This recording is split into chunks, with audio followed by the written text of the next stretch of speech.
Yeah. And like, why do you think so many PLG companies want to build a sales motion? Could they just stay in, PLG forever?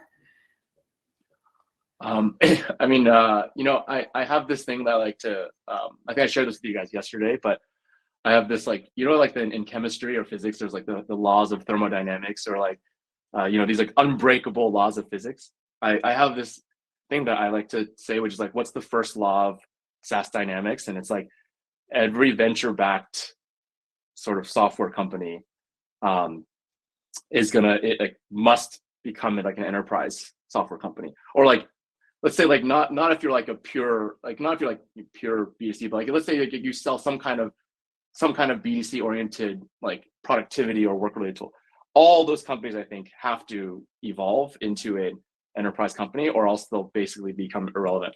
And I just call it like an unbreakable law. I think that's I think it's because like like there's this, it's just basically growth, right? Like, so the way I look at it is, you're venture backed, you have to maintain a certain level of growth. You just have to. The pressure from your board and your investors are just massive.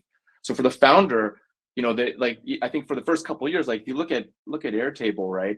I mean, when I joined, the company is doing amazingly well off the backs of credit card conversions, literally, basically like no marketing and sales. Incredible. The problem is, you can only grow that fast for so long, right? Like everything. Have you guys ever heard of the S curve of growth? Like, like if you're ever like, so for example, if you're learning something new, like an instrument, like it starts really slow, it's hard, and then you reach this like point where you're like getting a lot, like you're advancing really quickly, and then eventually you hit another point where your learning kind of like tapers off, right? Like everything, like a lot of things in nature like follow the S curve. And it's the same with like with revenue growth. Like you can't maintain that level of growth forever.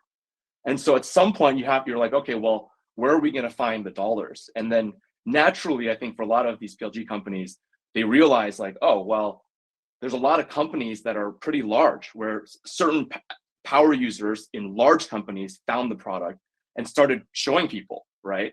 And all of a sudden you're like, oh, well, there's an opportunity here. And it's almost like it's natural. And then I think when the dollars sort of are put in front of like an executive team, it's hard to say no, right? And enterprise dollar is worth so much more. Like, if you do like at Airtable, I think like one enterprise dollar is worth like 10 like self-serve dollars in terms of like the potential growth, like the NDR, right? So like the enterprise NDR was just insanely higher than the sort of like self-serve NDR, right? And so I just feel like it's, I don't know, what do you guys think? Like I feel like there's so much pressure and it's so enticing that it's hard to stop. Yeah, I feel for self-serve, users are typically considered individuals. So like individual use cases, or they have a couple of people in their smaller team. So the expansion motion is not necessarily innate for a lot of products, versus if we sell into enterprise, by nature, it is a organization and there's connections within the organization. So the expansion motion of, Department A use X, and so Department B also use X is a lot more natural. And then when they expand, it's expanding to another department of another, 20, 200 or 2,000 people, versus a self-serve expansion is like individual on the like single digit perspective.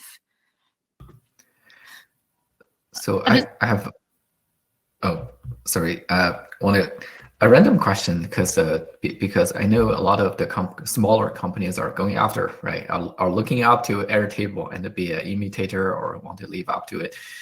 For any new startup to think about the growth strategy, should they still, if enterprise is so good, right, should they still even try PLG at all? Should they, why not jump right into the SLG in day one? I think it has a lot to do with like what you're building, what's your product, what's your company. I would start with that instead of thinking about like, do I want to be a PLG company or an SLG company? Like I would say like, okay, well, what are you building? So for for example, I have a client, and they do employee experience software. Like they do kind of like software that's designed for HR teams, for comms teams, internal comms, IT teams. So, it's like, it wouldn't make sense for them to do PLG, right? Because at the end of the day, like if you're going to get some software into an HR team, like you just have to get to the CHRO or CPO. So I don't know, so I would, if I was talking to a founder, like, oh, well, what should I do? I'd say, well, okay, first of all, what problem are you solving for your customer? Is this a problem that like individuals have? Like, can I, if you actually like take a step back and look at most PLG companies, like, I hate to say it, but they all orbit around work management for the most part, like collaborative work management. Like whether it's something that individuals do for productivity. A lot of these PLG companies, I think, are sort of like productivity based. I mean, there's some that obviously have other sort of adjacent teams, but so many of these products are sort of like productivity. There's a reason why. It's because like every worker needs some help doing something with their job. And so that makes a lot of sense. I think if it depends on where you're, so like, let's assume for a moment that you do have a product, like some tool that I guess could be either path. I don't know.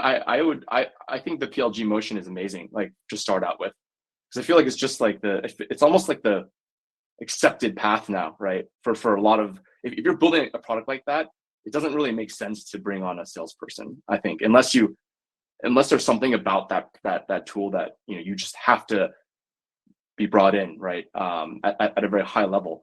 For example, if you were doing like a data product, like another client I have, they do a data product, and so they need access to the Kafka and like Snowflake or Redshift. Like they need access to like data warehouses. Like you could try to sell that to some level 1 analyst, like, but they may not even be able to connect to like your Snowflake instance to pull all your sort of like BI data, right? So I would start there. I don't know. It's like, don't design to solve the problem that your customers have, and then think about what is the right go-to-market strategy to reach that person, right? The most effective way. And it may turn out that going sales-led is like the way to go, right? I don't know. I don't know if that answered your question, Dave, but like that's exactly what I would tell a founder. Yeah. Yeah, you did. I actually do remember a data SaaS tool reached out to me asking me to use it. I really like the tool, but even at the time, I want the team to adapt. I'm still getting shut down by the eng team, right, for not able to access to any random tool just so easily. Cool, that's helpful. Let's continue. Thank you.